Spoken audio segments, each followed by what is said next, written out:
Shalom Bapak Ibu yang dikasihi Tuhan. Bagaimana kabarnya? Tentu semuanya dalam keadaan sehat dan luar biasa ya. Karena kita semuanya anak-anak Tuhan yang selalu diberkati oleh Tuhan dengan kebaikan dan kemurahan yang luar biasa. Pada saat malam hari ini kita akan sama-sama kembali diberkati oleh kebenaran firman Tuhan di dalam kitab Kolose pasal yang keempat ayat 7 sampai 18. Dan saya akan membacakan hanya ayat 12 sampai ayat 14. Demikian firman Tuhan. Salam dari Epapras kepada kamu, ia seorang dari antaramu, hamba Kristus Yesus, yang selalu bergumul dalam doanya untuk kamu, supaya kamu berdiri teguh sebagai orang-orang yang dewasa dan yang berkeyakinan penuh dengan segala hal yang dikehendaki Allah. Sebab aku dapat memberi kesaksian tentang dia, bahwa ia sangat bersusah payah untuk kamu dan untuk mereka yang di Laodikia dan Hierapolis. Salam kepadamu dari tabib Lukas yang kekasih dan dari Demas. Bapak Ibu yang dikasihi Tuhan, malam hari ini saya kembali memberikan judul renungan kita, nasihat bagi orang percaya, bagian yang ketiga. Yang pertama, nasihat bagi kita menjadi pribadi yang cinta akan Tuhan. Dalam ayat 12 dikatakan, ia, maksudnya Epapras, seorang dari antara kamu, hamba Kristus Yesus yang selalu bergumul dalam doanya. Di sana ada kalimat yang selalu bergumul dalam doanya. Epapras selalu selalu atau dalam terjemahan lain dikatakan senantiasa berdoa. Doa menjadi gaya hidupnya. Epapras tentunya karena kasihnya kepada Allah dan jemaat. Oleh karenanya seorang yang cinta akan Tuhan atau seorang yang mengasihi Tuhan akan terlihat dari kecintaannya untuk bersekutu dengan Tuhan lewat doa dan firman-Nya. Ketika kita berkata kita cinta akan Tuhan, maka kita akan selalu berdoa, bersekutu dengan Tuhan dan selalu merenungkan kebenaran firman Tuhan. Bapak Ibu yang dikasihi oleh Tuhan, kita harus mendasari setiap pelayanan kita dan kehidupan kita secara pribadi dengan kasih. Dalam hal apapun yang kita kerjakan didasarkan kepada kasih kita kepada Tuhan. Sama seperti yang disampaikan di dalam pasal 3 di ayat yang ke-17 dikatakan di sana, dalam segala sesuatu yang kamu lakukan dengan perkataan atau perbuatan, lakukanlah semuanya itu dalam nama Tuhan Yesus sambil mengucap syukur oleh Dia kepada Allah Bapa kita. Dan yang kedua, nasihat bagi kita malam hari ini menjadi pribadi yang setia. Paulus berkata di dalam ayat 7, Tikhikus saudara yang kekasih, hamba yang setia. Dalam ayat 9 juga dikatakan Onesimus saudara kita yang setia dan kekasih. Dalam kehidupan kita sebagai orang percaya, kita harus belajar meneladani kehidupan Tuhan kita Yesus Kristus yang selalu setia dan ditunjukkan kesetiaannya sampai mati Dia di kayu salib. Tuhan Yesus pun berbicara tentang kesetiaan lewat perumpamaan talenta dan berkata, engkau telah setia memikul tanggung jawab dalam perkara kecil, maka aku akan mempercayakan kepadamu perkara yang besar. Tuhan melihat kesetiaan bukan mulai dari hal yang besar, tetapi mulai dari hal yang kecil. Jadi apapun yang dipercayakan Tuhan kepada kita, marilah kita kerjakan dengan setia dan penuh dengan tanggung jawab. Yang ketiga, Bapak Ibu yang dikasihi Tuhan, menjadi pribadi yang dapat bekerja sama. Dalam ayat 11 dikatakan hanya ketiga orang ini, maksudnya adalah Aristarkus, Markus dan Justus.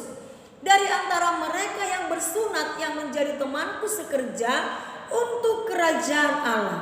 Dan ada rekan kerja lain yang disebutkan oleh Rasul Paulus, siapa? Tikhikus, Onesimus, Epapras, Lukas seorang tabib dan juga Demas.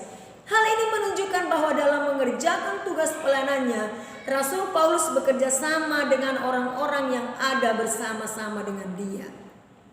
Bapak Ibu Saudara sekalian, kita juga harus dapat belajar untuk membangun kerjasama dalam pelayanan di gereja di mana kita melayani atau tempat di mana kita bekerja. Gembala, pengurus, majelis, jemaat bekerja sama agar pekerjaan Tuhan yang kita kerjakan semakin dahsyat dan luar biasa. Dalam pekerjaan perlu ada komunikasi, kerendahan hati, saling memahami satu dengan yang lainnya. Kita dapat membangun kerjasama di tempat di mana kita bekerja, di rumah, di tengah-tengah masyarakat. Yang perlu kita pahami, pekerjaan tanpa kerjasama dapat mengurangi keefektifan. Semakin kita bekerja sama, semakin mudah kita dapat menyelesaikan suatu pekerjaan.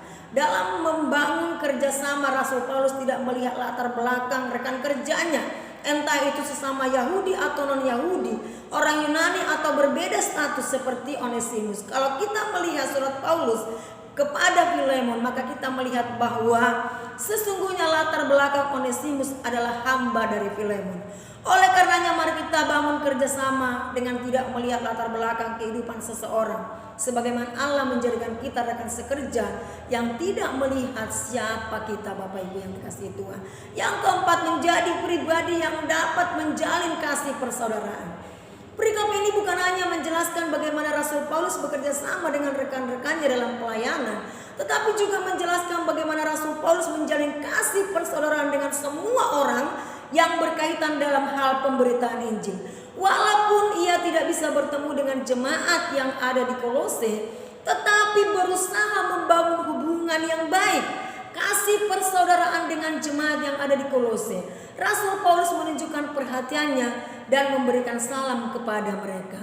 Kalau kita perhatikan, ada 3 kelompok yang menjadi tujuan salam dari Rasul Paulus di dalam suratnya. Ayat 7-9 di sana dikatakan, salam ditujukan kepada mereka yang dapat menjadi saksi kebenaran hidup dan pekerjaan Rasul Paulus. Ayat 10-14, salam ditujukan kepada mereka yang adalah teman sekerja yang berjasa padanya. Ayat 15-17, salam ditujukan kepada mereka yang melakukan kebaikan kepadanya dalam pelayanannya. Dengan kata lain, kepada semua orang Rasul Paulus membangun kasih persaudaraan. Di dalam Kristus Yesus sebagai orang percaya, kita juga harus menjalin persaudaraan kepada semua orang tanpa melihat latar belakang mereka. Yang kelima, Bapak Ibu yang dikasihi Tuhan, menjadi pribadi yang rela berkorban. Dalam ayat 13 dikatakan, sebab aku dapat memberi kesaksian tentang dia, maksudnya adalah Epapras, bahwa ia sangat bersusah payah untuk kamu. Apa yang dilakukan Rasul Paulus dan rekan-rekan sekerjanya menunjukkan bahwa mereka memberikan hidup mereka kepada Tuhan dan rela berkorban untuk orang lain. Alkitab menyampaikan mereka sangat bersusah payah untuk jemaat yang ada di Kolose, memberikan hidup mereka dengan maksimal kepada Allah. Di dalam kitab Yohanes pasal yang ketiga ayat 16 berkata, karena begitu besar kasih Allah akan dunia ini, sehingga ia telah mengaruniakan anaknya yang tunggal, supaya setiap orang yang percaya kepadanya tidak binasa melainkan beroleh hidup yang kekal. Allah telah begitu mengasihi kita dan rela mengorbankan anaknya yang tunggal bagi kita. Karena Tuhan Yesus sudah mati bagi kita, tidak ada pengorbanan yang terlalu besar yang bisa kita berikan kepada Tuhan. Karena kita pun harus belajar rela berkorban, baik itu tenaga, materi, perasaan, dan lain-lain di dalam setiap tanggung jawab pelayanan yang dipercayakan oleh Tuhan kepada kita. Bapak Ibu yang dikasihi Tuhan, biarlah renungan kebenaran firman Tuhan pada saat malam hari ini kembali mengingatkan kita nasihat bagi orang yang percaya. Bagian yang ketiga ini, jadilah pribadi yang cinta akan Tuhan. Yang kedua, jadilah pribadi yang setia. Yang ketiga, jadilah pribadi yang dapat bekerja sama dengan siapapun tanpa melihat latar belakang. Dan yang keempat, menjadi pribadi yang dapat menjalin persaudaraan. Dan yang kelima, menjadi pribadi yang rela berkorban. Tuhan Yesus memberkati kita dimanapun Bapak Ibu berada. Haleluya.